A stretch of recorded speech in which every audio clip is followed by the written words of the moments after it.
Hola, hola. No sé si cal, perquè som poquets avui. Bona tarda, bones tardes. Moltes gràcies per venir. Per nosaltres és una ocasió molt important. Crec que no sé si hem començat massa.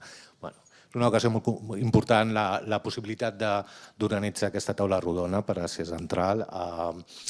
Ja tenim, a més, el plaer de tenir dos experts d'aquesta regió, Rubén i Eleonora. Moltíssimes gràcies per acompanyar-nos en aquesta taula que estarà moderada per Yasmin Paricio, la coordinadora de Política y Societat de Casa Asia. Para nosotros, decía, es importante llevar a cabo esta actividad, esta mesa redonda sobre Asia Central, por varios motivos, ¿no? Primero y fundamental porque es una región muy desconocida todavía aquí, sobre la que existe muy poca información y muy poca literatura, sobre todo entre los académicos españoles, y creemos que Casa Asia, que es un consorcio público, al final tiene como vocación cubrir precisamente esos espacios que no están ocupados, ¿no?, de forma natural, y contribuir a generar ese interés y ese conocimiento sobre esta región. Y en ese sentido ya hay varias iniciativas en marcha, ¿no? Yasmin es, entre otras cosas, la coordinadora del Observatorio de Asia Central, que es un sitio web que manejamos desde Casa Asia, ¿no?, y desde el que queremos difundir precisamente noticias, actualidad, cualquier tipo de actividad relacionada con esta región aquí en España. Y tenemos también otro tipo de programas, ¿no?, de apoyo a la investigación y al conocimiento sobre Asia Central, como unas becas, las becas Ruy de Clavijo, que también les animo a consultarlos. Es un proyecto en colaboración con la Universidad de Cádiz y con el Centro de Estudios de Asia Central, CUNEAC.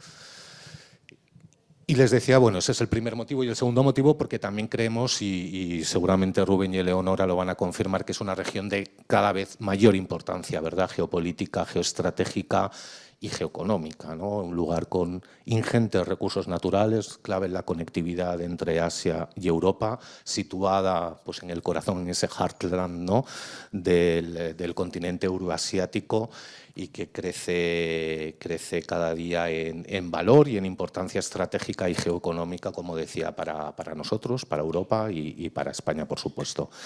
Así que muchísimas gracias por acompañarnos. Yo le paso la palabra ya a la coordinadora de esta mesa, a Yasmin, así que gracias. Muchísimas gracias, director general de Casa Asia, José Pintor. Gracias a todos los asistentes a esta mesa redonda titulada Asia Central, Geopolítica, Integración Regional y Relaciones con la Unión Europea. Y sobre todo, gracias a nuestros panelistas de hoy que nos acompañan, un panel de honor. Por un lado, tenemos a Eleonora Tafuro Ambrosetti, que es investigadora no residente de CIDOB, investigadora senior y codirectora del Centro de Rusia, Cáucaso y Asia Central del Instituto Italiano de Estudios Políticos Internacionales, ISPI por sus siglas en inglés, en italiano y también en inglés. y luego, aquí a mi lado, tenemos a Rubén Ruiz Ramas, que además hace poco, la semana pasada, nos acompañó en la delegación española del primer foro España-Kazajstán, que tuvo lugar la semana pasada en Astana.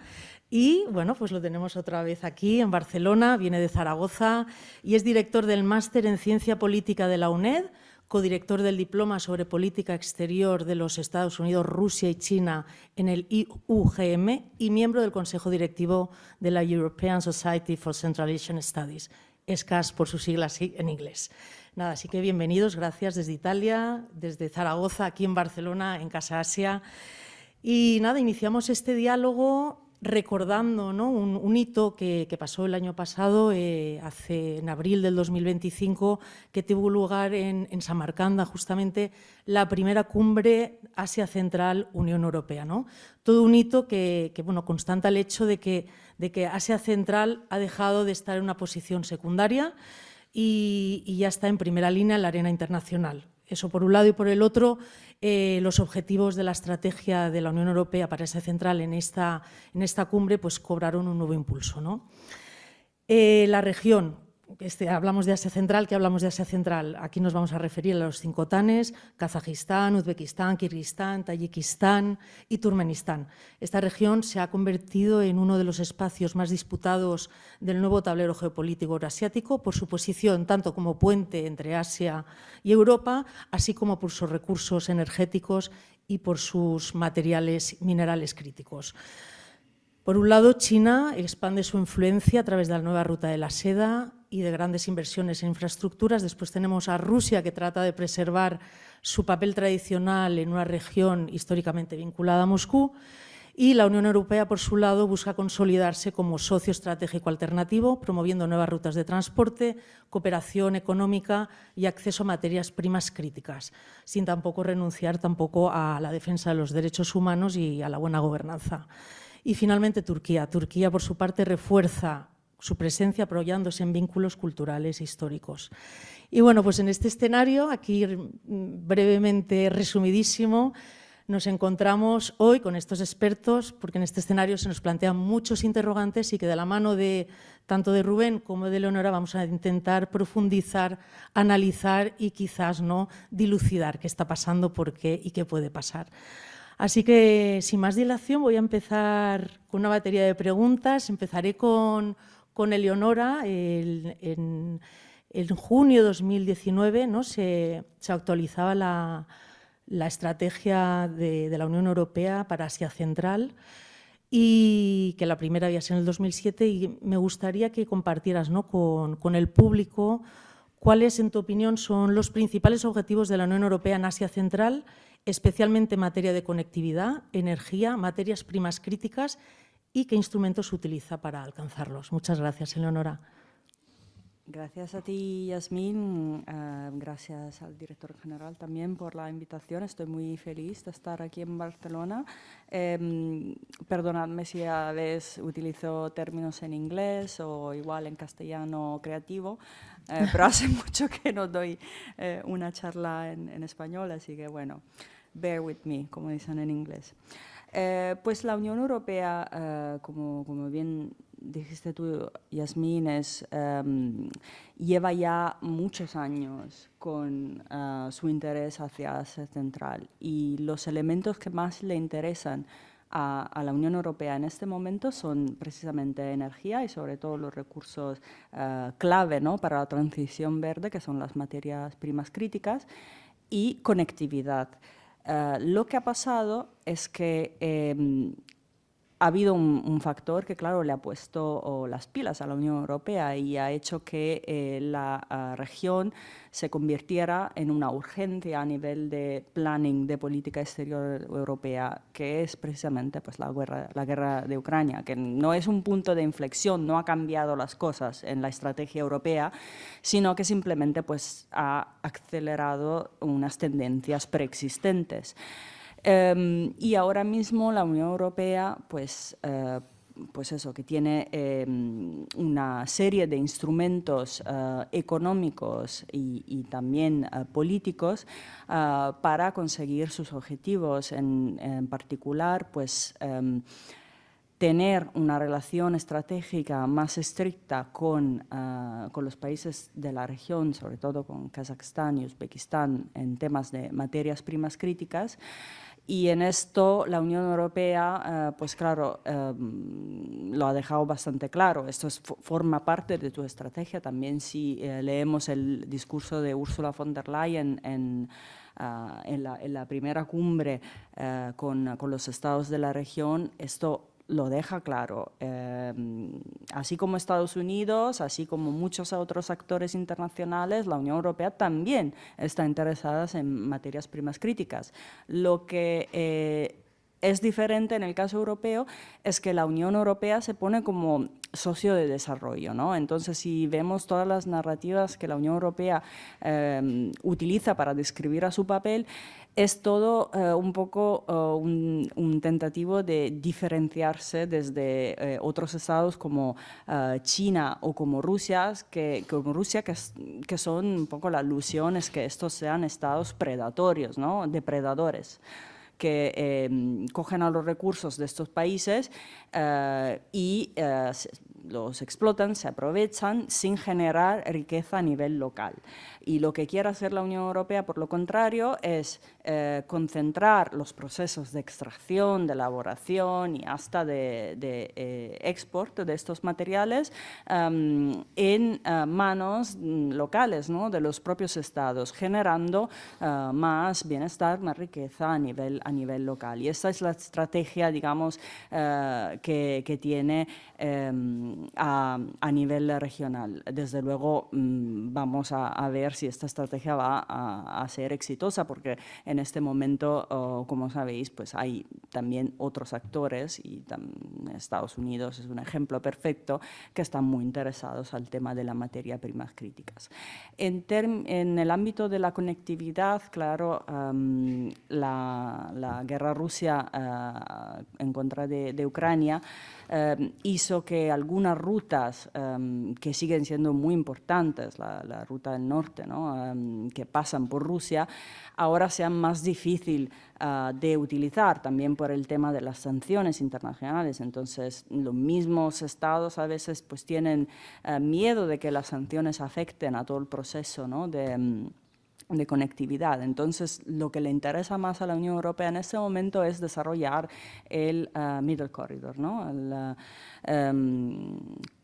Entonces, pues para eso pues tienen recursos que están dentro del programa Global Gateway, con los que la Unión Europea pues quiere promover inversiones en temas de conectividad que también cumplan con los objetivos de buena gobernanza, de desarrollo sostenible, entonces de prácticas anticorrupción, y puedan aportar un cambio positivo. Entonces, esto es también un poco el objetivo de la Unión Europea, porque antes tú mencionabas el tema de los derechos humanos, yo imagino que Rubén nos dirá más. Yo creo que la Unión Europea ha dejado de promover directamente, ¿no?, el Estado de Derecho y los derechos humanos, de incorporarlos así de manera muy abierta en su estrategia. Lo que quiere hacer es digamos, favorecer estos objetivos de manera igual, un poco más indirecta, a través de las inversiones en conectividad y, bueno, y en temas energéticos también. Pero aún así vemos que hay mucha competencia en temas de conectividad, sobre todo con China. Muchas gracias, Eleonora. Hablamos de Asia Central, ¿no? Mencionabas ahora el tema de derechos humanos. Entonces me preguntaba, Rubén, no sé si nos podrías compartir, ¿no?, cuál es tu visión. Entiendo que Asia Central, hablamos de Asia Central como un bloque unificado, como si fuera una cosa. Me gustaría que nos explicaras, ¿no?, según tu opinión, de qué tipo de regímenes políticos estamos hablando cuando hablamos de Asia Central, porque a veces desde Europa parece que son regímenes muy similares, con fuertes presidencias y legados soviéticos. ¿Es así? Y por otro lado, conectando con lo que apuntaba Eleonora, ¿no?, y la estrategia de la Unión Europea y dónde quedan los derechos humanos, ¿cuál crees que es la evolución de la relación entre la Unión Europea y los estados de Asia Central en cuanto a la evolución de sus regímenes políticos, libertades y derechos fundamentales? Gracias. Son dos en una. Sí, ya veo. Yo pensaba que iban allá separadas. Bien, muchas gracias antes que nada por la invitación, a José y a Yasmín y al conjunto de Casa Asia. Me hace mucha ilusión estar aquí para hablar de Asia Central. Bien, para no dilatar más el inicio de mi speech, efectivamente, desde aquí, pues bueno, los regímenes postsoviéticos de Asia Central son bastante desconocidos. En general, sabemos que, bueno, pues sufrieron una transición hacia otro régimen político una vez que se desintegra la URSS. Sabemos que generalmente pues no tuvieron mucho éxito en alcanzar lo que son los estándares de la democracia liberal, y por ello mismo aquí tenemos esa visión de cierta homogeneidad, ¿no? Entonces, realmente no es así. es difícil que también pues, sea así, ¿no? Que haya 4 o 5 países que dentro de ir consolidándose como regímenes autoritarios tengan niveles muy parecidos. Porque esto no ocurre en general en los regímenes autoritarios, ocurre más bien en las democracias liberales. Y, por ejemplo, pues, bueno, aquí en Casa Asia se conocerán mucho, quizás más que Asia Central, otros clústeres regionales dentro de Asia. Siempre se cita ASEAN, y ASEAN, bueno, es la noche y el día, ¿no?, en cuanto a regímenes políticos. Algo que hay que tener en cuenta es que estos países sufrieron 4 transiciones en el contexto en el que a ellos les llega la independencia. Ninguno de estos países, en el contexto de la desintegración de la URSS, era un Estado, una república socialista soviética, que buscara la independencia. Les llega porque en el Tratado de Bielsa, pues Yeltsin, Gruzak y el dirigente bielorruso deciden que desintegran a la URSS. Básicamente en un movimiento, que yo siempre digo, único en la historia, en el que el corazón, la metrópoli de un imperio, como era en este caso pues Moscú, ¿no?, y la República Socialista Soviética de la Federación Rusa, decide independizarse de su propio imperio, por un juego político entre Yeltsin y Gorbachev. Bien, entonces a estos países les llega el desafío de desarrollar 4 transiciones paralelas. La política, desde un sistema comunista de partido único a otro régimen, y ya veremos que pues, bueno, hay cierta pluralidad. En algunos casos sí que hubo un intento de desarrollar un esqueleto institucional propio de la democracia liberal, con separación de poderes, pluripartidismo, etcétera. En otros no. De hecho, Turkmenistán es un caso que se ha consolidado como un régimen político más cerrado todavía de lo que era la propia Unión Soviética. La segunda transición, lógicamente, la de la economía, desde una planificación central a un capitalismo. No podemos hablar de una economía de mercado. La economía de mercado tiene reglas para regir ese propio mercado, y pues para que merezca tal consideración de economía de mercado, hasta cierto punto se tienen que cumplir. Pues esto no ocurre, ni siquiera hoy. En Asia Central, yo diría en ningún país, tampoco en la Federación Rusa. La Federación Rusa no es una economía de mercado, es una economía capitalista. Un tercer nivel es el de la estatalidad. Ninguno de estos territorios nunca en la historia había tenido una experiencia de estatalidad propia, con unas fronteras ni mínimamente similares a con las que ellos van hacia la estatalidad independiente después de la desintegración de la URSS, ¿no? En esto no me puedo expandir mucho, pero digamos que bueno, gran parte de ese territorio muy vasto que es Asia Central es que antes de que llegara el Imperio Ruso era poblado por tribus nómadas, con lo cual no había fronteras. Y la cuarta, que es la consecuencia de esta tercera, es la inserción en el sistema internacional. Y esto no es una cuestión baladí. El hecho de que tú tengas que construir un Estado y conseguir autoridad para tus instituciones dentro de ese territorio, algo que aquí en Occidente lo hicimos hace muchos siglos, pero que en otros territorios lo han tenido que hacer prácticamente en el proceso de descolonización, que sería algo así, muy parecido al desafío que ellos tienen a partir de 1992. Y yo siempre pongo el ejemplo de que la inserción en el sistema internacional no es sencilla, y sino que se lo digan a Ucrania con la firma del tratado del memorando de Budapest de 1994, que demostró pues, una cierta ingenuidad, ¿no?, y dentro de cómo moverse en el sistema internacional, confiando en potencias para uno desarmarse, que le van a proteger, y luego pues, realmente esto no funciona así. En esas trayectorias de heterogeneidad hay que dimensionar al menos 3 niveles. El de los sistemas políticos desde el eje que es tradicional en Europa, de democracia liberal a régimen autoritario, y luego la característica para mí fundamental de los regímenes políticos en Asia Central, que es la de que son regímenes neopatrimonialistas. Las instituciones no imperan en estos regímenes, los partidos políticos son vehículos que se ponen y se quitan, lo que imperan es las redes entre clanes de élites de poder. En algunos países son más concentradas, en unas pocas con muchísimo poder, como podría ser el caso de Kazajstán, que controlan pues, básicamente el sector de los hidrocarburos e incluso pues, tienen un potencial de capital como para moverse por las grandes cities financieras a nivel global, y otros casos, como puede ser el caso de Kirguistán, prácticamente son coaliciones de redes de distrito, de élites económicas que controlan ciertos distritos muy pequeños y que luego se tienen que coaligar para, digamos, disputarse las instituciones centrales del Estado. Y esto ha llevado a mucha inestabilidad política. sintetizando, tendríamos desde un nivel muy autoritario y con una gran concentración de poder a Turkmenistán.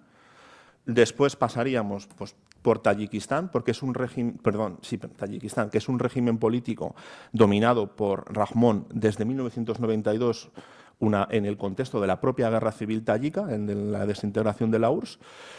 Uzbekistán estaría a continuación.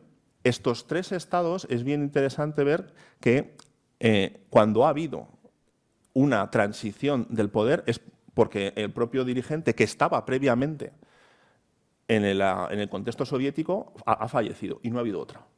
Ojo que ya han pasado unos cuantos años desde 1992, no ha habido otra.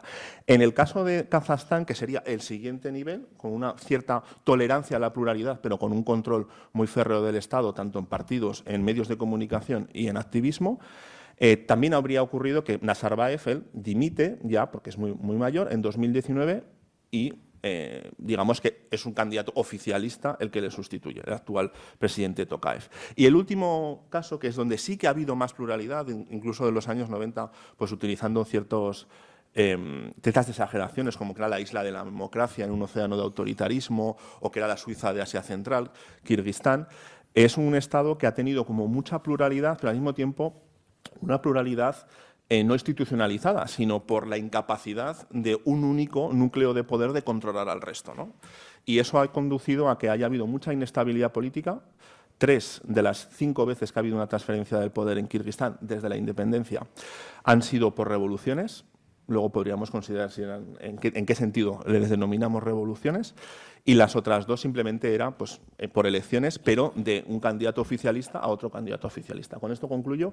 Esto quiere decir que en 5 países, desde 1992, no ha habido ni un solo caso de transferencia del poder por la vía electoral de una posición oficialista a una no oficialista. Muchas gracias, Rubén, por la capacidad de síntesis de todo lo que nos has explicado, y lo conecto, ¿no?, hablando de Asia Central y la poca homogeneidad que hay y lo diverso que hay, lo que es y a la vez lo que comparten. Entonces, Eleonora, estos intentos, ¿no?, de regionalización, a pesar de las diferencias y puntos en común, parece que han tenido éxito, pero ¿crees que podemos llamar a Asia Central una región interconectada y cohesionada? ¿Cuál es tu opinión? Tras también lo que nos ha explicado un poquito Rubén. Sí, pues voy a empezar a responder igual cogiendo una dimensión de las transiciones que ha mencionado Rubén, que creo que también cabe mencionar, que es la dimensión cultural religiosa, ¿no? Esta es otra transición, porque claro, en la Unión Soviética estos países pues eran laicos, no se podían definir como países musulmanos, y también el papel de ruso era como pues siempre presente y no dejaba mucho espacio para desarrollar, ¿no?, su propia identidad nacional. Entonces, esto de la identidad nacional, de la construcción de la identidad nacional, es un proceso que yo creo que ha un poco dificultado la formación de procesos e instituciones y mecanismos regionales, ¿no? Porque estos estados están tan concentrados, ¿no?, en definir su propia identidad nacional, y que pues le han puesto muy poca atención a construir y hacer red con los otros países de la región. Además, el peso de actores externos como Rusia, China y Turquía pues ha sido y sigue siendo tan importante que al fin y al cabo hoy las únicas instituciones regionales estructuradas son organizaciones con países externos a la región, ¿no? Por ejemplo, el Shanghai Cooperation Organization pues es China y Rusia, o la Organización de Estados Túrquicos pues es algo que está impulsado por Turquía. Pero lo que tenemos hoy, yo creo, es una actitud más positiva hacia la colaboración regional.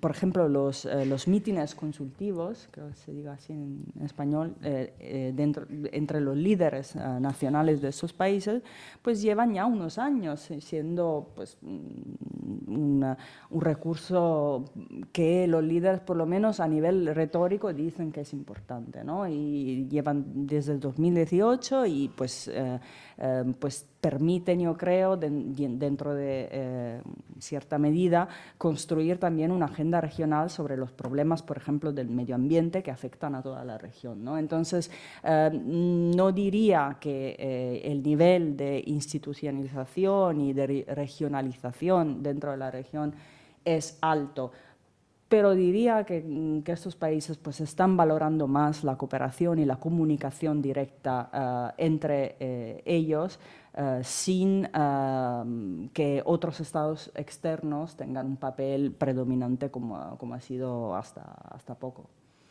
En relación a lo que comentas, me surge la pregunta, ¿qué temas, ¿no? ¿En qué temas están cooperando en estos momentos? Pues decía antes sobre aparte del medio ambiente. Pues sobre el tema del medio ambiente, sobre conectividad, está claro que pues, hay estados que dentro de la región tienen un peso económico y político pues, muy importante. Por ejemplo, Kazajstán. Kazajstán está ahora muy metido en su narrativa de ser una media middle power, ¿no? Una potencia media, y tiene como objetivo estratégico pues, eso de desarrollar su papel en conectividad. Está invirtiendo muchos recursos, por ejemplo, en el Middle Corridor.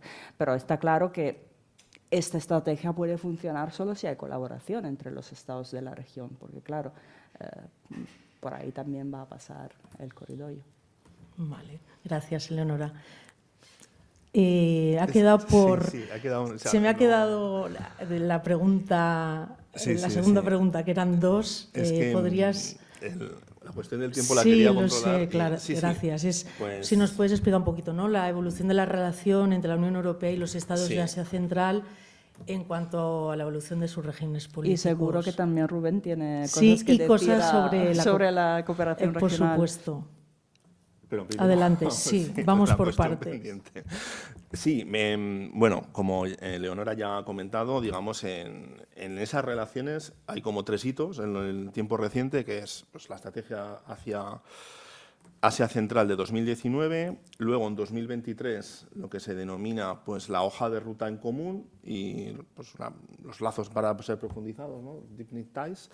Y ahí ya se identifican 5 áreas y 79 acciones. Dentro de esas 5 áreas que tienen que ver con el diálogo político, ya se empieza un poco a difuminar, ¿no? Esto ya no es una cuestión de transformar políticamente, ¿no? El enfoque ya no es el de promoción de la democracia como tal, sino pues, un diálogo político en el que ir mejorando cuestiones que tienen que ver más con la gobernanza, con la calidad de las instituciones, sean o no sean liberales o sean o no sean apropiadamente democráticas. La economía, energía y cambio climático, los desafíos en términos de seguridad y lo que se llama pues, la movilidad y el contacto people to people, ¿no?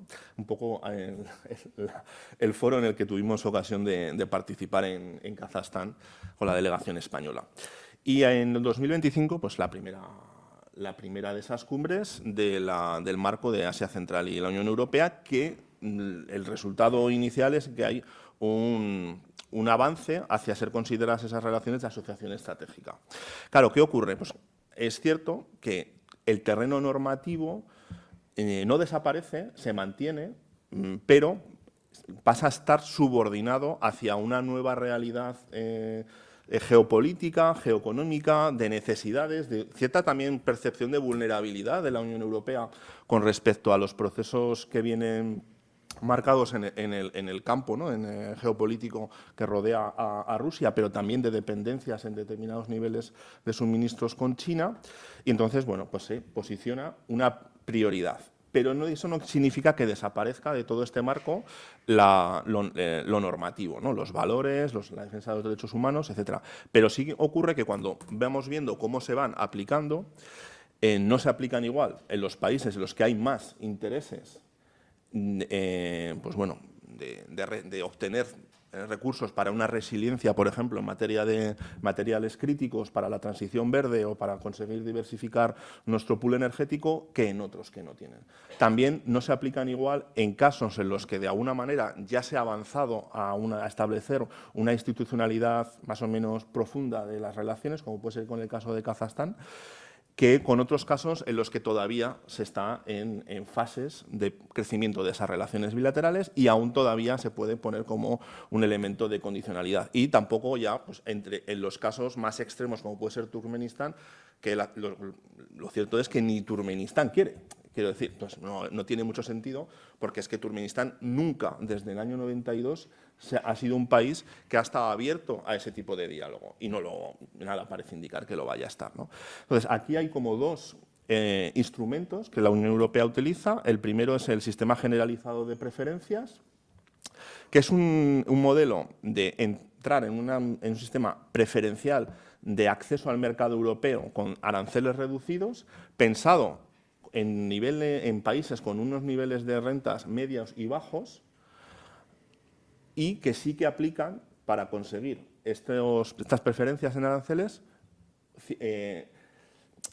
haber firmado hasta 27 convenios internacionales, ¿no? Que son convenios pues, de la OIT, de diferentes agencias de la Unión de Naciones Unidas y que, por ejemplo, en el caso de Uzbekistán pues, ha tenido mucho peso porque Uzbekistán era un país relativamente célebre a nivel global por el trabajo forzoso en los campos de algodón y donde se utilizaban también a niños en edad escolar y prácticamente perdían un mes durante el periodo de la cosecha porque se les trasladaba a los campos de algodón y en este sentido se ha avanzado mucho y por lo tanto hay que considerar que este sistema, del sistema generalizado de preferencias, se ha aplicado a los países que se podía aplicar porque no todos son de rentas bajas y medias, que era Kirguistán y Uzbekistán.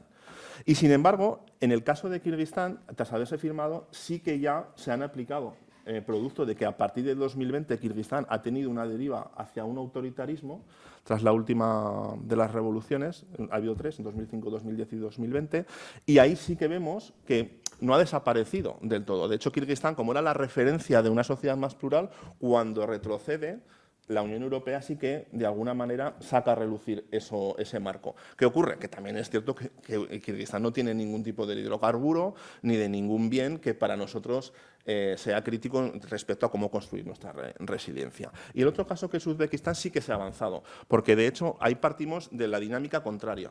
Uzbekistán, que con Karimov hasta 2016 había sido un régimen muy represor, con Mirziyoyev ha avanzado sobre todo en términos de gobernanza, en frenar pues, estos episodios pues, bueno, recurrentes que Karimov tenía de represiones muy duras, incluso pues, con torturas, violaciones de derechos fundamentales pues, de manera, como digo, recurrente, aplicado en ocasiones a miles de personas, como en la crisis de Andijan en 2005, y esto se ha frenado con Mirziyoyev. Lógicamente, no es un régimen político que tenga libertad de partidos plena ni de medios de comunicación, pero sí que, digamos, que ha tenido una cabida en la senda reformista. Y el otro de los instrumentos, antes que nada, Kazajstán y Turkmenistán, por tener rentas más altas medias, no pueden entrar en ese marco, y Tayikistán, producto del propio régimen político que tiene, la Unión Europea ha preferido no establecer esto.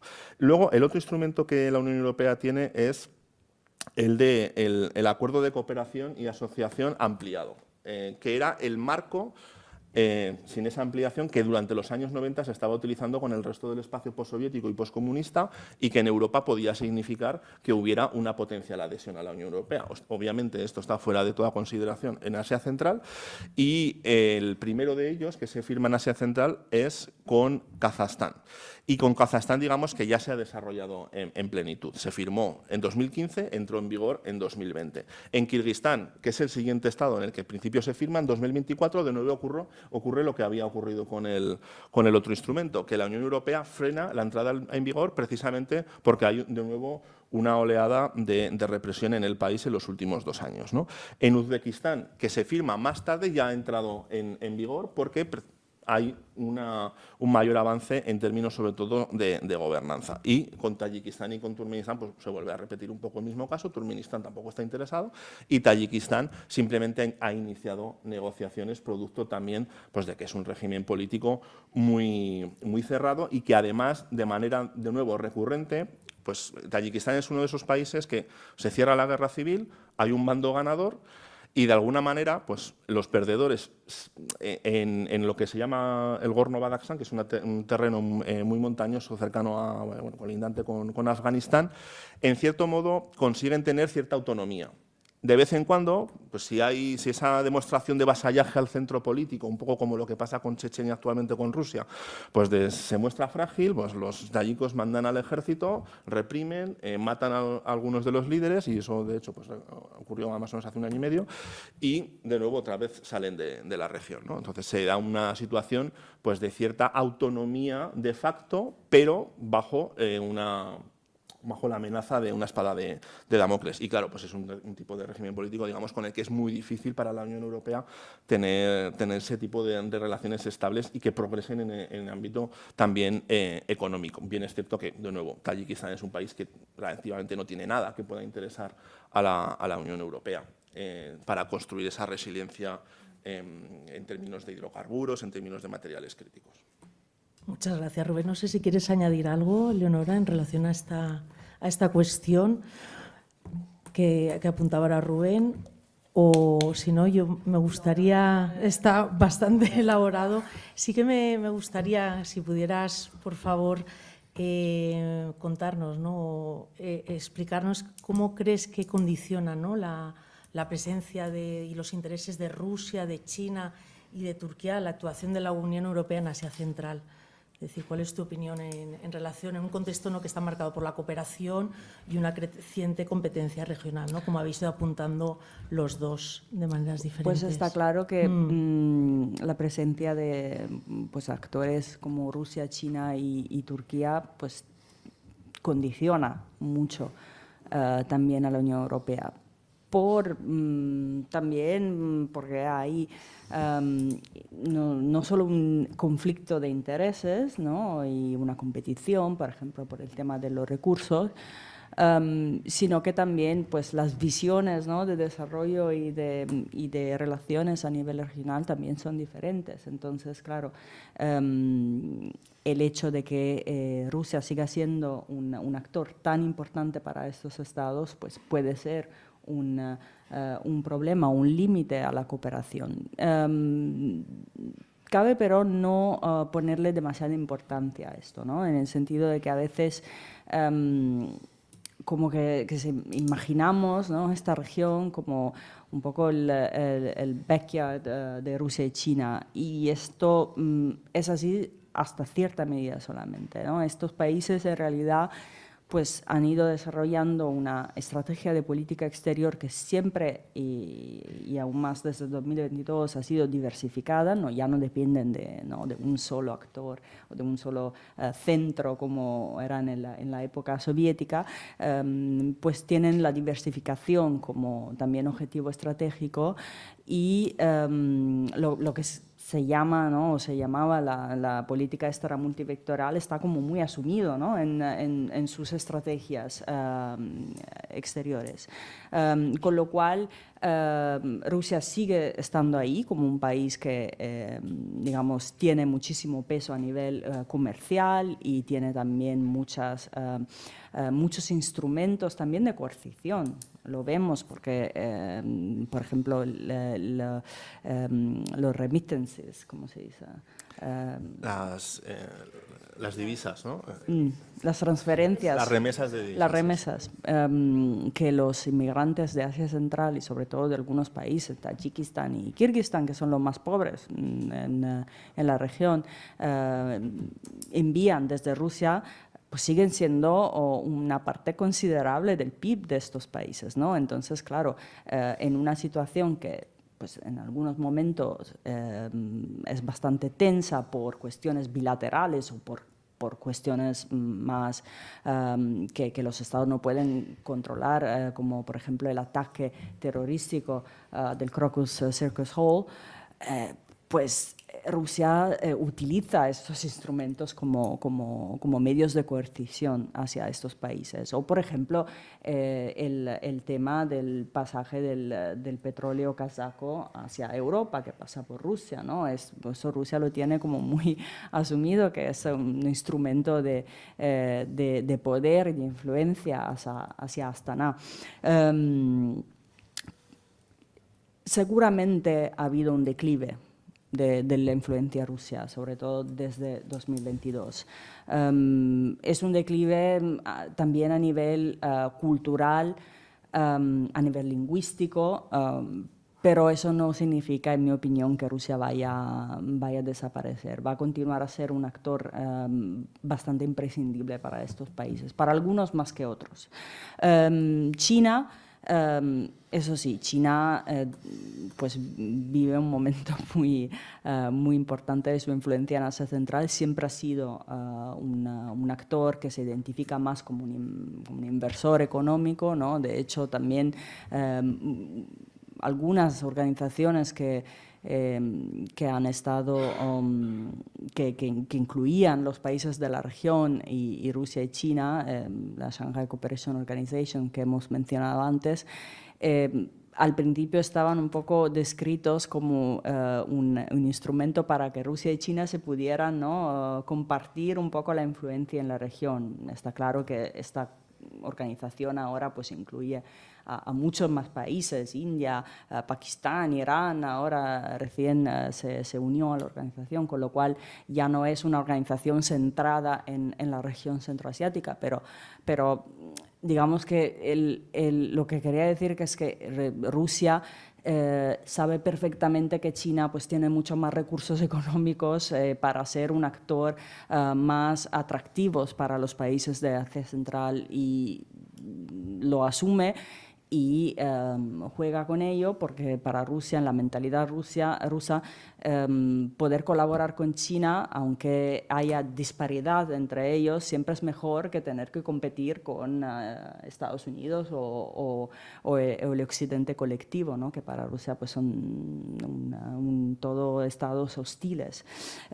Turquía también tiene, digamos, un papel importante, pero es un papel bastante diferente comparado con China y Rusia. Desde luego no tiene, digamos, los mismos recursos, pero sí que, por ejemplo, Turquía puede contar con una afinidad lingüística, cultural y étnica que está también, forma parte, ¿no? de lo que es la Organización de Estados Túrquicos, ¿no? Que se basa también en estas narrativas de somos todos hermanos, formamos parte del mismo grupo.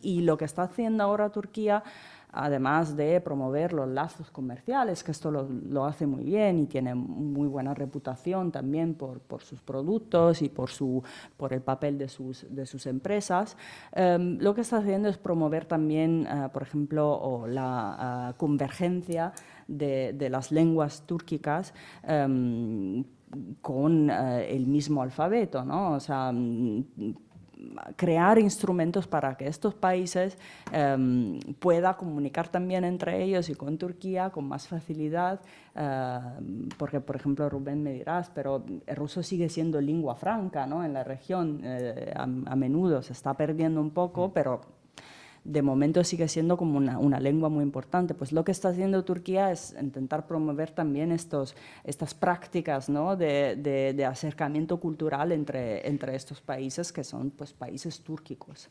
En este contexto, claro, la Unión Europea pues, tiene que competir con la influencia de otros estados. Pero yo creo que la estrategia europea es una estrategia también pragmática, o sea, sabe que su papel no puede ser el papel predominante como en su día fue Rusia en Asia Central, o sea, tiene objetivos que son más bien muy prácticos y pues ligados a los ámbitos de los que hemos hablado antes y con instrumentos bastante concretos para obtenerlos. Muchas gracias, Eleonora. Nos mencionaba Eleonora, ¿no? Rusia, China, tú en tu opinión, Rubén, ¿no? ¿Crees también que se ha resentido el el liderazgo ruso en Asia Central, en un sentido político y de seguridad, y luego ¿percibes una xenofobia en Asia Central?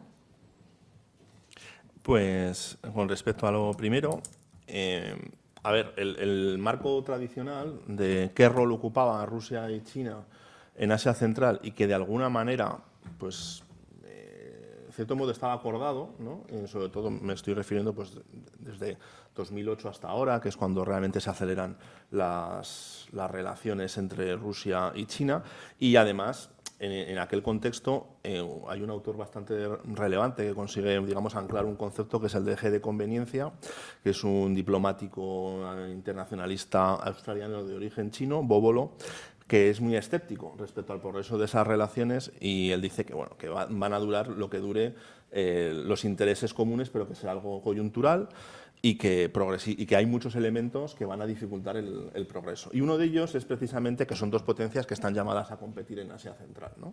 Entonces, lo que hemos visto desde entonces, más o menos hasta ahora, es que no ha habido ese tipo de enfrentamiento, digamos, a cara de perro, ¿no? Sino que ha habido una cierta coordinación, un cierto reparto. Entonces, Rusia mantenía el liderazgo político y de seguridad. Esto no quiere decir que estuviera fuera de todo tipo de impacto económico. De hecho, pues como ha comentado Eleonora, es muy importante la cuestión de las remesas. Y China dominaba no solamente el comercio, no solamente la inversión, no solamente las infraestructuras, sino, para mí lo que era más importante, el diseño de la integración económica de Eurasia. Y eso se ve claramente después de el 2014, cuando Putin no quiere, en principio, entrar en la iniciativa de la Franja y la Ruta, no quiere que Rusia entre, producto de la hostilidad tras la invasión de Crimea y el inicio de la guerra del Donbass, se ve forzado a ello para conseguir acuerdos con China, que sí que estaba interesado en que Rusia entrase, y hacen, pues bueno, una coordinación que básicamente yo creo que es como muy de cara a la galería entre la iniciativa de la Franja y la Ruta China y la Unión Económica Euroasiática liderada por Rusia. Pero en los hechos, en los términos, es China quien establece negro sobre blanco cómo va a ser la integración euroasiática en términos económicos, de inversiones y demás. Y Rusia pues, se ve obligada a eliminar muchas de sus líneas rojas previas, que precisamente eran para que capital chino y sobre todo pues, la gestión china no entrase directamente a sus yacimientos, etcétera, etcétera. Y en ese sentido, la guerra de Ucrania yo creo que ha marcado un cambio.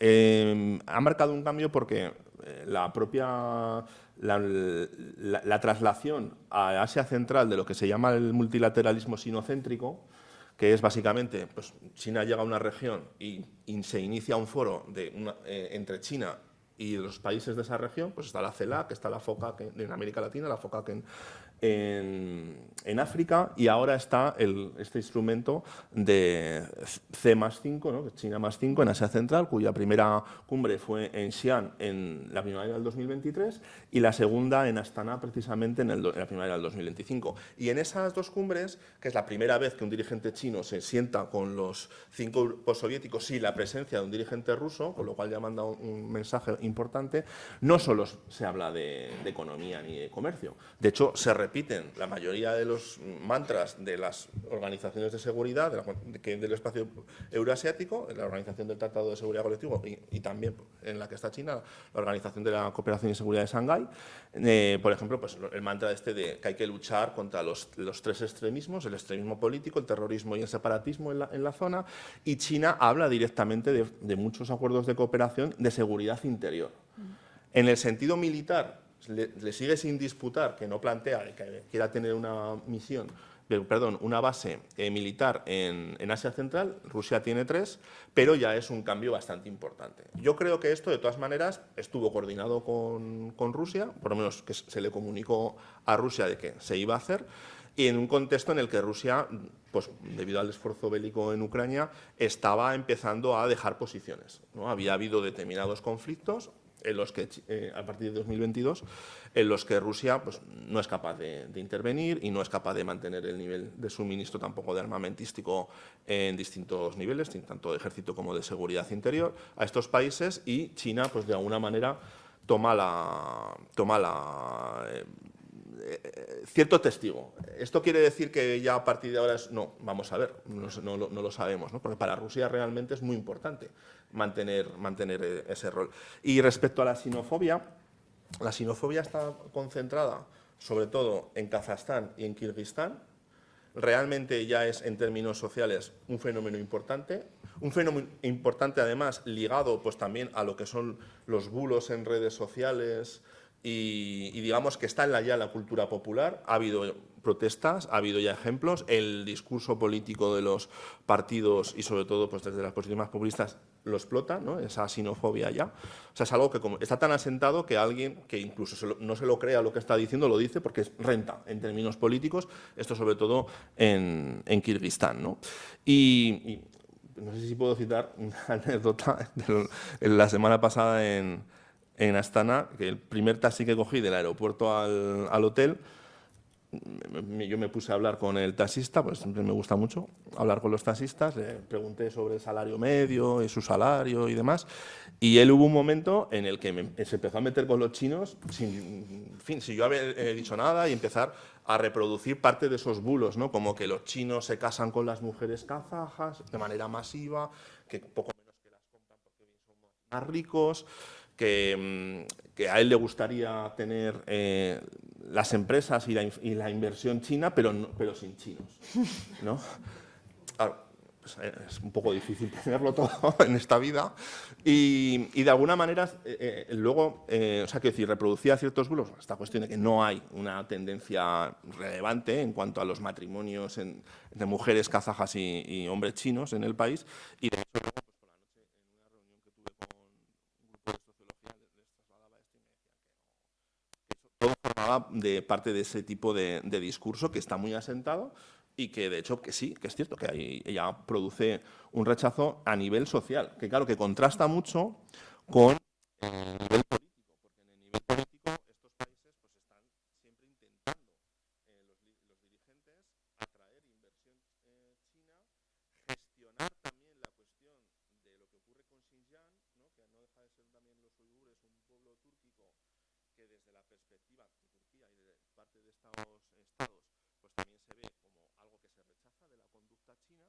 y que produce también pues rechazo a nivel social hacia los chinos. Y yo ya hace años que recuerdo haber leído en Kirguistán como un refrán, ¿no? Que era algo así como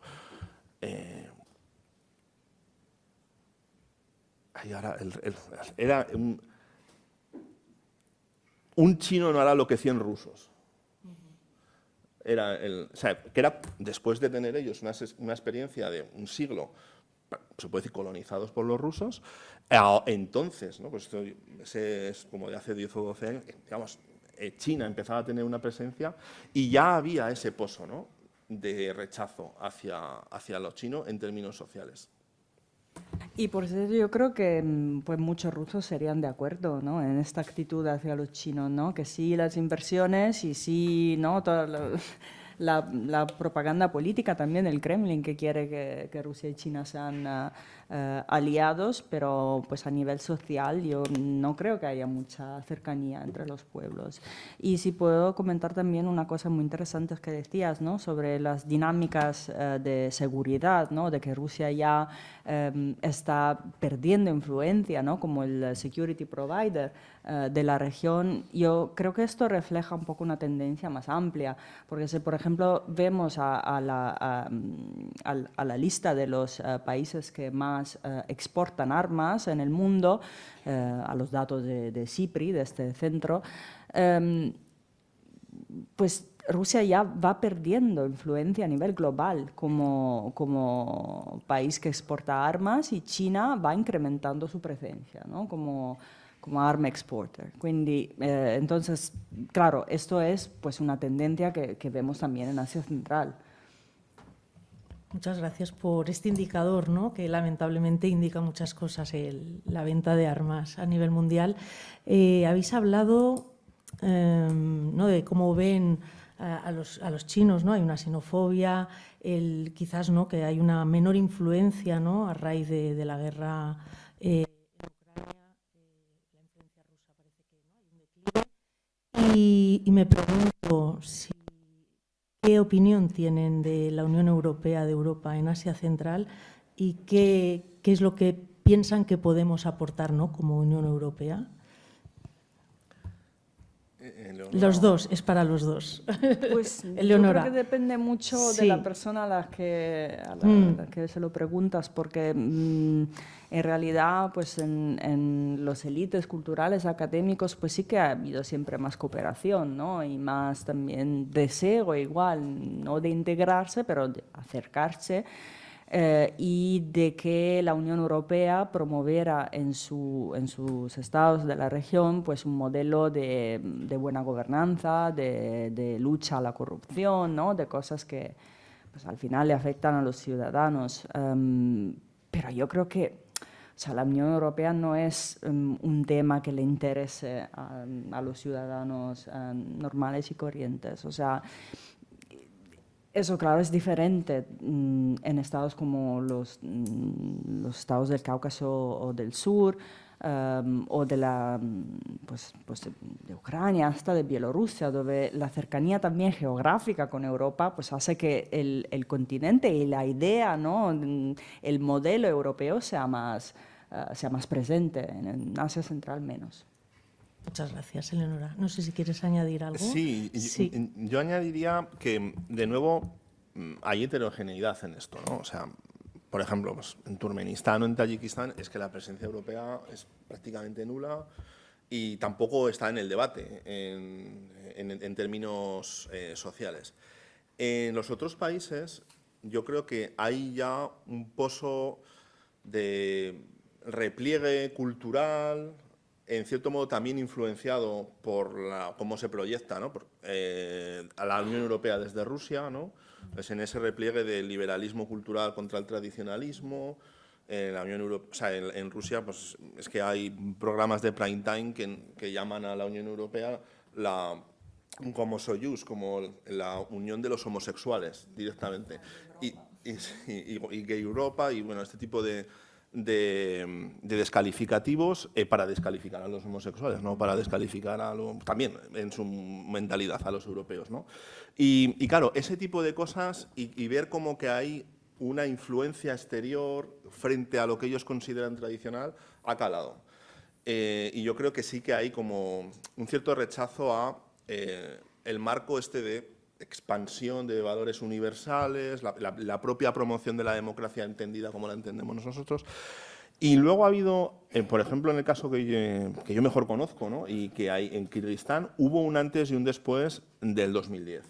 En el 2010, después de la revolución en la que se expulsa a Bakiev, que era muy fuerte en el sur del país y era kirguizo étnico, pues digamos que los kirguizos étnicos del sur atacan a los uzbecos del sur que habían apoyado la revolución en el norte contra Bakiev. Hay un pogrom muy importante en el que se provocan 100.000 personas que son desplazadas y varios miles mueren prácticamente en 2 noches. Yo creo que de hecho es el primer conflicto en el que yo tengo, que estoy relacionado con él, que me empiezan a llegar imágenes muy duras al móvil, mucha gente quemada y todo estaba grabado. Entonces, ¿qué ocurre? Después hay una comisión internacional que la dirige un diplomático finés que concluye, bueno, pues que responsabiliza más bien a la parte kirguiza y es muy rechazada a nivel social en el país. No se implementa ninguna de las recomendaciones que está en ese documento y, además, pues conduce a una reacción antioccidental a raíz de ese documento. Y yo, en mis propias carnes, puedo decir que algo cambió a partir de 2010 en cómo un occidental era recibido en Kirguistán. Y también hasta el punto de que luego ya en las siguientes elecciones, cosa que antes no ocurría, los partidos se disputaban de manera además grotesca, no sé, pues, haciendo montajes en los banners de publicidad, quién era más amigo de Putin, ¿no? O sea, era una competición, ya no había esa distinción entre este partido es un poco más occidental, eso prácticamente quedó en el pasado. Incluso los partidos que habían sido más prooccidentales, a partir de esas elecciones, digamos, también entraban en esa disputa, de decir, nosotros somos realmente el partido que apoya a Rusia. porque somos más, somos más racionales, somos mejores empresarios, se buscaban su argumento y luego en el banner, pues eso, se hacían composiciones, ¿no? Y ya no hemos vuelto de ahí. Esto también hay que decirlo. Ese marco es el que está. Y de hecho, el último en que da esa revolución, Sadir Japarov, es un nacionalista que pone en valor y que de hecho le sale muy bien en la jugada política toda esta cuestión de los valores tradicionales frente a los valores liberales que vienen del exterior, etcétera, etcétera, ¿no?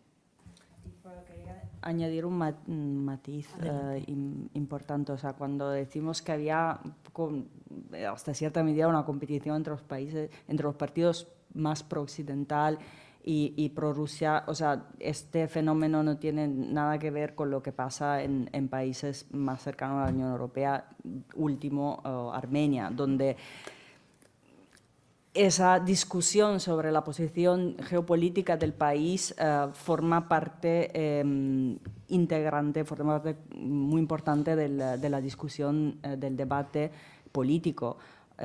Esto yo creo que en los países centroasiáticos nunca hubo, ¿no? La discusión de dónde quedamos nosotros en la competición internacional entre Rusia y Unión Europea.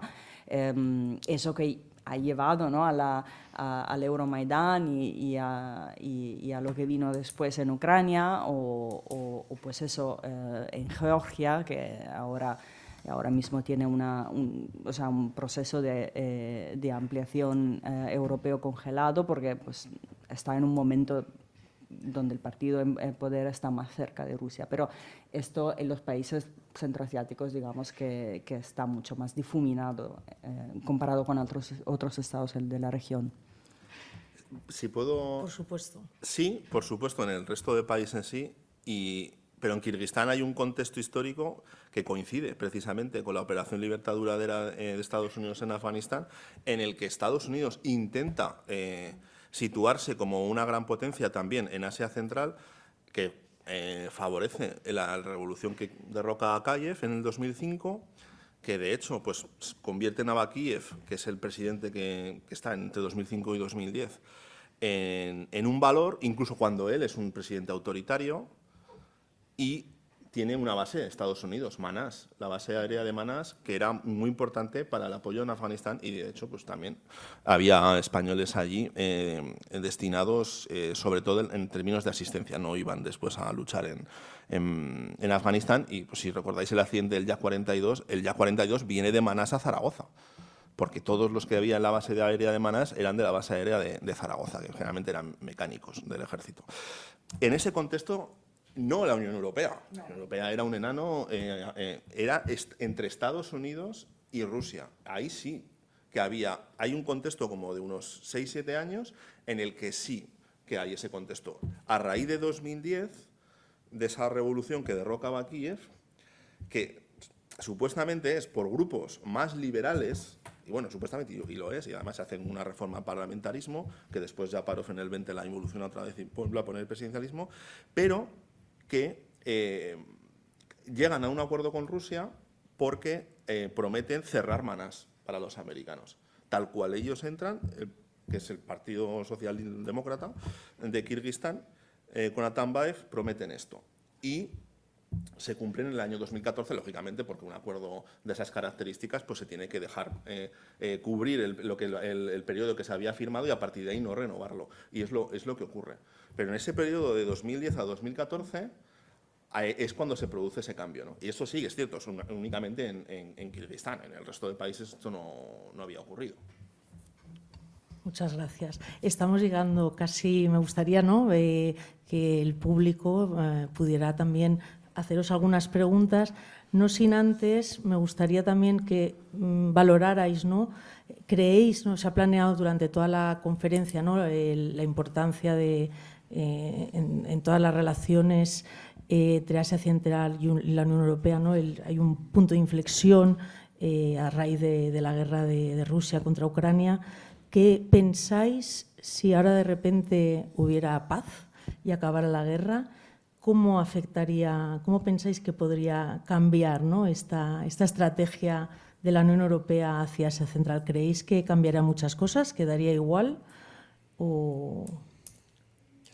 Sí, sí. Eleonora, por favor. Ojalá haya paz en Ucrania, pues yo soy bastante pesimista, desafortunadamente. Todo depende de cómo los Estados europeos querrán imaginar su relación con Rusia o sea, después de la guerra.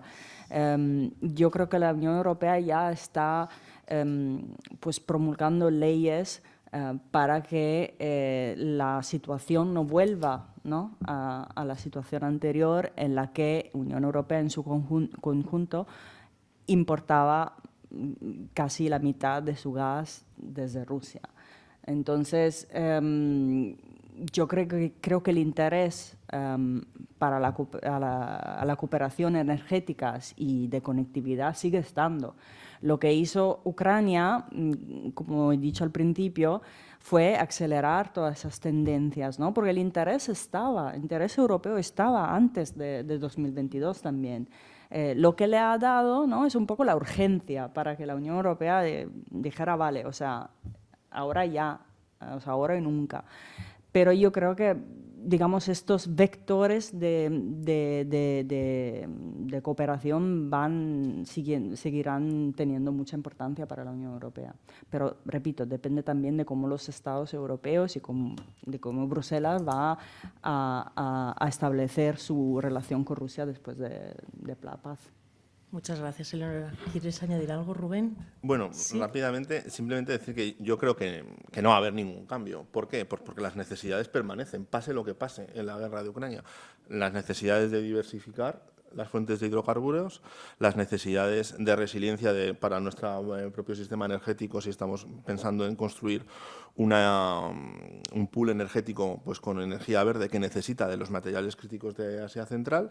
Y luego, pues algo que antes quizás no he dicho con la suficiente asertividad, los regímenes de Asia Central, ya está, acabó la transición. O sea, una transición no puede durar 40 años y ellos no están en transición. Son regímenes autoritarios y hay que decidir cómo uno se relaciona con ellos. Y yo creo que la Unión Europea lo ha decidido. Y no lo critico. Quiero decir que al final pues tú necesitas también pues bueno, diversificar. También China es un régimen autoritario y yo veo que tenemos que tener comercio con China, tenemos que tener relaciones de inversión con China, mientras pues, no haya, por así decirlo, situaciones como las que sí que hemos tenido con Rusia, que luego esto merecería un debate aparte por su trascendencia, en la que sí que ya hay ataques directos, ¿no? Entonces, pues eso es otro desafío el que tienes. Pero con Asia Central yo creo que se ha elegido el marco y este es. De hecho, a mí lo que en ocasiones, y también, después, si lo puedo decir, ya lo he dicho, después de esta semana en Astana, es que a veces a los que no les ves muy por la labor es a ellos, ¿no? En profundizar todas esas relaciones hasta donde nosotros quisiéramos. Un apunte con esto de la guerra, y es que la Unión Europea ha puesto sanciones a Kirguistán y ha avisado a Kazajstán y creo que hasta Tayikistán precisamente por ayudar a Rusia a sortear las sanciones producto de la exportación que había de la Unión Europea de bienes que no se pueden exportar a Rusia y Kirguistán los ha estado exportando en masa a Rusia en los últimos años, ¿no? Había triplicado las las importaciones desde la Unión Europea de determinados tipos de componentes y materiales, sobre todo electrónicos y tecnológicos, que luego se reexportaban a Rusia y la Unión Europea ha puesto unas sanciones impidiendo exportar desde Europa a Kirguistán ese tipo de componentes pues, por un determinado periodo.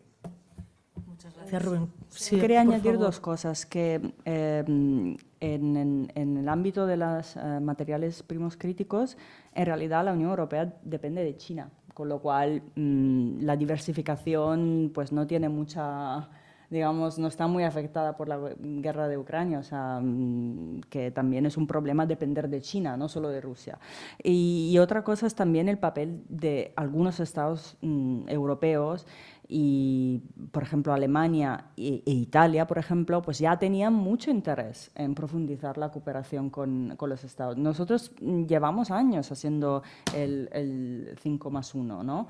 Y por primera vez, después de la cumbre, ¿no?, europea, pues Giorgia Meloni se fue a Astana y tuvo la cumbre esa del 5+1 a nivel de, no de ministros de exteriores, sino que a nivel de leadership política, al nivel más alto, con lo cual yo creo que también el impulso hacia la cooperación viene de algunos estados que pues están como más interesados y abren un poco la pista, ¿no?, de la vía para la cooperación más a nivel europeo.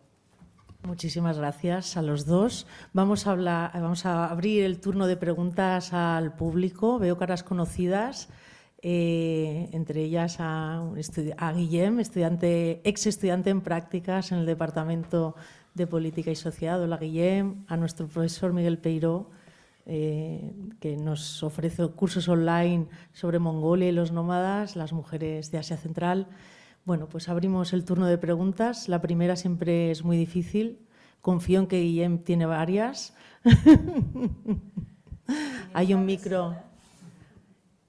Entre tanto, yo sí que me gustaría recomendar un artículo muy bueno publicado por Eleonora en el CIDOB, que es titulado, recuérdame el título, es Las relaciones de la Unión Europea con Asia Central, de lo marginal a lo estratégico. Se puede consultar online, es totalmente recomendable.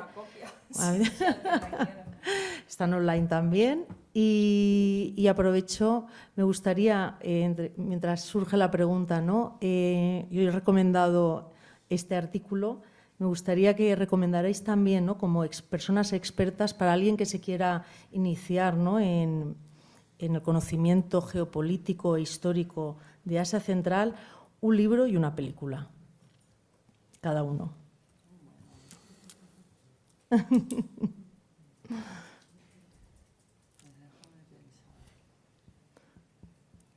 ¿Un libro te refieres académico? Libro académico o no académico, un libro. Está abierto a... Yo creo que Las estepas atómicas. Las estepas atómicas. Tengo que confesar que no soy muy buena en literatura de países, igual Rubén sabe más, pero como estudios académicos lo que me gustó más pues es este libro que analiza un poco la trayectoria nuclear de Kazajstán y The Atomic Steppe. Este es el... Muchas gracias. ¿Y tú, Rubén? Yo recomiendo un libro de Alexander Cooley, que es un internacionalista estadounidense, cuyo nombre del título ahora no recuerdo exactamente, pero es como un juego de palabras con lo del Great Game of Central Asia, es como el Dark Game o algo así, porque precisamente viene un poco el argumento es cómo este tipo de liderazgos neopatrimonialistas en Asia Central, con altos niveles de corrupción, están muy ligados a lo que son las redes financieras globales, ¿no? Y de alguna manera pues, están imbricados también en lo que son redes que trascienden Asia Central y de alguna pues tiene como una línea que te explica muy bien cómo funcionan internamente estos regímenes políticos, pero al mismo tiempo pues, cuál es su trascendencia exterior. A nivel ahora me has pillado, tendría que pensar. Yo te puedo aconsejar Platos. Aitmatov es como el gran literato centroasiático y yo he visto películas de Asia Central allí y sobre todo en algún congreso que ahí pues, se aprovechan, ¿no?, para poner películas de Asia Central. Pero es que ahora los títulos, porque suelen ser títulos, pues eso, El joven y el lago, así como muy introspectivo, pero no te sabría... No, yo sí que quería aconsejar el último libro de un amigo y un compañero muy bueno, un profesor muy conocido en estudios de Asia Central, que es Lukaschewski, que terminó su libro sobre pandemic politics, o sea, cómo los estados de Asia Central pues reaccionaron a la pandemia y cómo eso les ayudó a reforzar sus regímenes autoritarios, ¿no? Y le tengo cariño a este libro porque él lo terminó en ISPI, pues tuvo una temporada aquí con nosotros en Milán y pues discutimos mucho del libro, así que lo voy a aconsejar eso también. Y no, por cierto, lo de los platos lo diría en serio, porque hay muy buena tradición culinaria en Asia Central, no tan buena como Georgia y Armenia, ¿vale? Pero, por ejemplo, si os apetece ir a algunos restaurantes de la región en Barcelona, si los hay, mi plato favorito de toda la vida es el lakman. Me encanta, que es una versión del noodles chino, pero es bastante peculiar y tiene diferencias según la región, según el país que estés, pero está muy rico. Si puedo añadir, que ahora me he acordado, mi película soviética favorita es sobre Asia Central, es cierto que es soviética, que es El sol blanco del desierto, Belaya Sonce Pustini. Y ahí, además, es una de estas películas clásicas, ¿no?, para todo ciudadano soviético, ruso o no ruso, y tiene como muchas frases que han quedado ya en el acervo común, ¿no? Y hay una que dice, Vostok Bila Tonke, que es como el este, esto es muy complicado, porque es un ruso del ejército que lo mandan allí, se entiende que es más o menos como lo que hoy sería Turkmenistán, a cuidar de un conjunto de mujeres y, bueno, pues le ocurren mil historias. Intentan raptarlas a las mujeres, tiene que protegerlas a su conjunto y las pasa canutas de alguna manera y está todo el rato, cuando se pone a descansar, empieza a recordar a su pueblo de una manera muy idealizada, ¿no? Sale todo verde, su mujer es preciosa, está con este tipo de trajes regionales rusos y él lo está así como... ¿Quién me mandaría a venir aquí? Y la película está muy bien también en el sentido que refleja, digamos que es una película soviética, pero se puede decir que es el contexto, ¿no?, de lo que era la guerra contra los Basmasi, en el contexto de como la expansión de la revolución rusa hacia ahí, pero que de alguna manera también muchos de los militares son todavía zaristas. Y eso, es una película en la que también se presta mucho pues, a un análisis de lo colonial visto desde la perspectiva soviética ya, de los años 60, principios de los 60 será esa película. Okay. Uy, que mira... Se abriste claro, la Pandora Box. Pues otro libro muy divertido, realmente muy entretenido, pero muy útil para entender a Uzbekistán es A Carpet Ride to Khiva. Un viaje en... alfombra hacia Khiva, ¿no?, que es una ciudad muy bonita de Uzbekistán. Y es este chico estadounidense que pues se incorpora en la comunidad local y empieza a trabajar sobre alfombras, ¿no? Entonces quiere que las tradiciones de alfombras, de hacer alfombras, pues sobreviva, ¿no?, a la modernidad. Entonces es un poco su viaje y también todos los desafíos a nivel burocrático y social a los que se enfrenta, y es realmente un buen libro para pasar buen rato. Muchas gracias. Bueno, habéis recomendado películas, cine. Yo mencionar, ¿no?, que en Casa Asia tenemos el Festival de Cine Asiático, que además veo aquí a Mene Negras, que es su directora, y aparte de programar una vez al año, ¿no?, este Festival de Cine Asiático en el que se proyectan más de 100 películas, creo, durante todo el año tiene un programa, una línea de trabajo sobre cine de Asia Central, tanto en Madrid como en Barcelona, que es una puerta, ¿no?, a través del cine, la literatura, conocer, ¿no?, las sociedades y los retos de los países a los que quizás pues nunca podremos viajar, y es una manera de viajar, ¿no?, sin estar allí físicamente. Bueno, he visto que no a nadie se ha animado a hacer ninguna pregunta y yo creo que... ahora, bien. Tenemos... Vale, tiene que ser, es decir... Sí, tenemos dos. Guillem se ha animado, cosa que me alegra muchísimo. Que sean preguntas concretas para respuestas Hola, concretas. hola, ¿sí me Muchas escucha? gracias. Bueno, pues gracias, me ha gustado mucho la exposición, les felicito.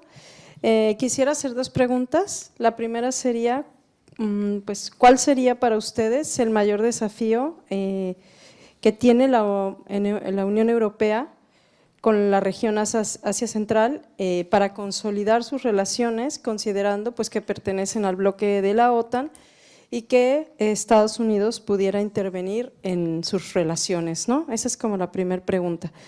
Y la segunda, ¿cómo afecta el contexto de guerra entre, obviamente, Ucrania y Rusia? Y la idea de que Ucrania pudiera pertenecer a la Unión Europea en la relación con Asia Central. Gracias. ¿Cómo? ¿La idea? Bueno, ¿cómo afecta el contexto de guerra y la idea de que Ucrania pudiera pertenecer a la Unión Europea en la relación con Asia Central?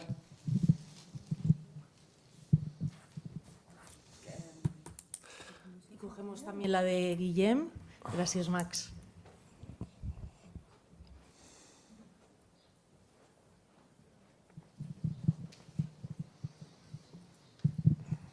Bueno, brevemente, mi pregunta sería, a nivel intrarregional, ¿qué puntos de tensión o causas de inseguridad diríais que son los principales que lastren esa integración o que generen inseguridad, básicamente, ya sea a nivel interestatal, Kirguistán, Tayikistán, por ejemplo, o radicalismo, islamismo, etc.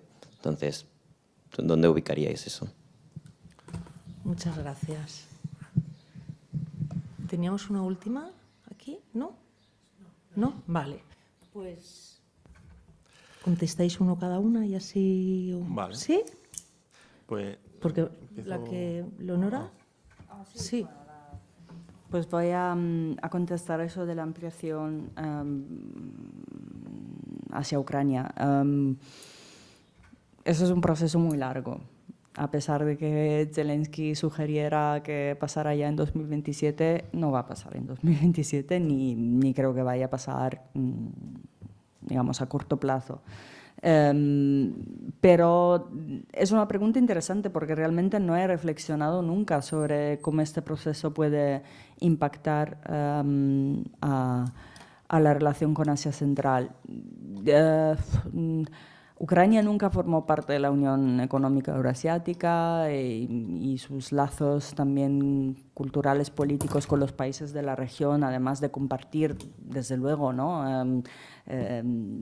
Años, hasta siglos de dominación antes del Imperio Ruso y después de la Unión Soviética, lo cual comportó también que pues, muchos ucranianos fueron enviados a Kazajistán y a otros países de la región, pero realmente no creo que eso vaya a tener un impacto muy fuerte en la relación entre Unión Europea y Asia Central, porque de momento ningún país, ni siquiera Kirguistán en su momento más democrático, cuando era la Suiza, pues era Suiza en realidad, porque no quería entrar en la Unión Europea. Suiza tampoco tiene ningún interés. Con lo cual no, pero igual me lo voy a pensar más. Y cómo afecta la guerra, pues lo hemos hablado a lo largo de este debate de muchas maneras, en el sentido que Rusia tiene que pues, utilizar todos sus recursos en su guerra existencial contra Ucrania, que pues, muy a menudo se convierte también en los medios y en la propaganda rusa en una guerra contra la OTAN y contra el Occidente colectivo. Entonces, pues ya no puede dedicarle tantos recursos y tanta atención política también a los estados de Asia Central. Y pues eso lo vimos también en clashes entre Tayikistán y Kirguistán, precisamente, donde hasta Turquía pues, ha jugado un papel más relevante de Rusia, ¿no? Bueno, Turquía intentó utilizar la Organización de Estados Túrquicos como mediador oficial y como marco, ¿no? para que estos dos estados centroasiáticos resolvieran sus problemas. Esto no ha sido así, pero bueno, Turquía, pues hasta Turquía pues, pareció más activa que Rusia, por lo de la venta de armas y de la cooperación. Pero Rusia sigue siendo un actor influyente a nivel comercial y pues Rusia va a seguir también intentando utilizar a los estados de Asia Central como medio de presión también en otros casos con otros países. Armenia otra vez es un buen ejemplo porque pues hubo elecciones hace poco en Armenia y Rusia intentó presionar a Armenia para que ganara la oposición a Pashinyan, utilizando también a dos estados de Asia Central que forman parte de la Unión Económica Eurasiática, Kazajstán y Kirguistán, para decirle, oye, Pashinyan, que mira, que si te vas acercando más hacia Occidente, pues vas a perder todos los beneficios de colaborar con nosotros. Y utilizó, pues eso, dos países de Asia Central para presionarle al primer ministro armenio. Con lo cual, pues hay dinámicas que siguen ahí, hay instrumentos de influencia que siguen ahí, y esto de momento no creo que cambie. Muchas gracias, Eleonora. Rubén. Antes, si me lo permites, que además aquí estando en clase Asia, yo no sé si has hecho la pregunta para ello, pero es que se nos ha pasado Ruy de Clavijo. O sea, la gran obra de un español sobre Asia Central creo que el título es algo así como El viaje al reino del gran Tamerlán, ¿no?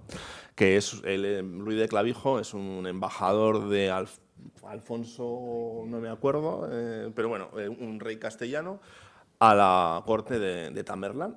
Y bueno, pues es prácticamente nuestro equivalente más cercano a los viajes de Marco Polo, y es sin duda pues una de las, yo creo que junto con las cartas de Valera en relación con lo que es el Imperio ruso, las dos grandes obras españolas con respecto a ese espacio postsoviético o tradicionalmente pues, involucrado en el Imperio ruso, previas al siglo XX, vamos a ponerlo ahí. Entonces, y además, pues Casa Asia tiene una beca en nombre de Ruy de Clavijo. Bien. Tras esta publicidad de Ruy de Clavijo... Muchas gracias. A ver, respondo a Guillem sobre las tensiones interregionales. Primero, en tanto a lo que tú te refieres, ¿no? Es sobre todo el agua. El agua es lo que es la gran fuente de conflicto entre los países de la parte de la cuenca alta de los ríos, que son Kirguistán y Tayikistán, que utilizan pues, esa agua para generar electricidad, y con los países hacia los que van en los principales ríos de Asia Central, que son Uzbekistán, Turkmenistán en menor medida y Kazajstán. Y sobre todo, donde ha habido ya conflictos, pues han sido entre Uzbekistán, Tayikistán y Kirguistán, y donde las relaciones siempre han sido muy tensas por esta cuestión, ¿no?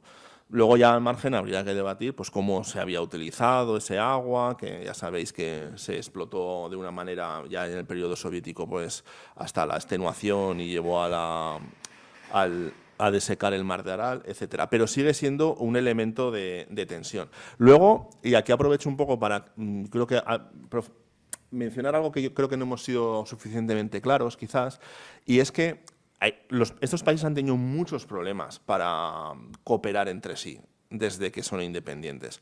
Incluso a día de hoy, la cifra del comercio entre ellos total es como 11.000 millones de dólares. O sea, es ridículo, 11.000 millones, es muy poco, ¿no? Estamos hablando que incluso la Unión Europea invierte cada año más en estos países que parece que la Unión Europea es casi un actor periférico, pero en términos de inversión no lo es. No es un Estado, pero como actor pues es el que más invierte en Kazajstán, por ejemplo, ¿no? Entonces, bueno, hay que mencionar que al margen de esas tensiones, el principal problema es que han cooperado muy poco entre sí estos países. En la cuestión que queda por tratar, que es la de los desafíos de Asia Central para la Unión Europea, yo creo que el desafío principal es pasar de lo que está escrito y de las intenciones a la práctica, ¿no? Antes decía, hay 5 áreas en el mapa de ruta y 79 acciones, bueno, pues que se desarrollen, ¿no? O tal como ahora estamos hablando constantemente, porque además estas cosas que como que gustan mucho, son un poco quedan bien en los vídeos de YouTube y de influencers geopolitólogos, el Middle Corridor y tal. Estaremos hablando no sé cuánto del Middle Corridor, bueno, pues que se haga el Middle Corridor, ¿no? Yo creo que ese es el gran desafío. También comentabas lo de Estados Unidos. Realmente Estados Unidos y la Unión Europea han ido bastante separados. Diría que, como también ha comentado un poco Eleonora, pues incluso los Estados miembros de la Unión Europea han ido por separados, ¿no? En ocasiones, y hay 3 países que han tenido una gran presencia, Italia, Francia y Alemania, cuando Reino Unido era, pues también, ¿no? Serían esos 4 países, y el resto está muy por detrás. O sea, España está muy por detrás de presencia de Italia en Asia Central. Recuerdo que cuando yo he estado mucho tiempo en Kirguistán y Italia tenía embajada y tenía una cierta presencia y había mucha actividad cultural italiana. Nosotros teníamos a los militares que estaban en Manás y a una lectora, esto estoy hablando ya cuando la había, porque luego la dejó de haber, y la lectora la tenía medio explotada desde la embajada de Astana, porque era como la que tenía que hacer todo tipo de cuestiones de actividades, casi menos consulares, pero de actividades diplomáticas, cuando era algo que realmente estaba totalmente fuera de sus competencias. Y con esto, sí. Muchas gracias. Es que os están tanto Eleonora como Rubén tienen un trayecto que coger y si no, no llegan. Y bueno, yo encantada de que se queden. Lo dejamos aquí. Muchas gracias a los dos, Eleonora, Rubén, por compartir vuestro conocimiento, experiencia y visión, ¿no? Y opiniones. Creo que, como siempre, esto daría para un seminario de infinitas horas, pero bueno, creo que se ha conseguido hacernos una idea, ¿no? De lo que... Hasta la próxima, por supuesto. Os esperamos y gracias a todos ustedes por asistir. Os recordamos que desde Casa Asia tenemos el Observatorio de Asia Central, en el que intentamos dar a conocer, ¿no?, esta región tan desconocida y que esperamos que poquito a poco se vaya fomentando el interés a través también del cine, de presentaciones de libros de autores de Asia Central. Y bueno, que en breve publicaremos también las becas Ruy de Clavijo, que mencionaba tanto nuestro director como Rubén, y que tenemos una newsletter mensual. Podéis inscribiros y recibiréis todas las noticias relacionadas con Asia Central. Y nada más, sin dar más dilación, lo tenemos que dejar aquí, porque si no, Rubén y Leonora no vuelven a sus hogares. Neus me está avisando de que hay que irse ya. Muchísimas gracias.